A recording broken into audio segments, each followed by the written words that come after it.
in a way the president has influence over this case against the vice president. How would you like to respond to that? Yung ba ang gusto niyang iparating?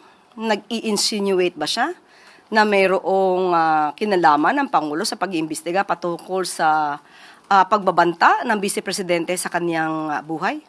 Well, there were questions about it. Unang-una po, hindi naman po talaga dapat ma-question ang sitwasyon po ng NBI. Dahil alam po natin ang NBI, kahit wala pa pong pagbabanta, ang Vice Presidente ay under na po ito ng DOJ. At ang DOJ po ay parte ng ehekutibo para ipakita at nag-i-insinuate na may kinalaman ang Pangulo sa pag-iimbestigang ito. Ito ay ang pinakamababa sigurong klase ng argumento. Ang NBI po ay may sariling mandato. Kung mayroong nakita at napatunayan naman po na may pagbabanta mismo sa buhay ng Pangulo at hindi lang naman isang tao, 2 taong nakakita nito, buong mundo ang nakakita ng pagbabanta sa buhay ng Pangulo, ni First Lady at ni dating House Speaker.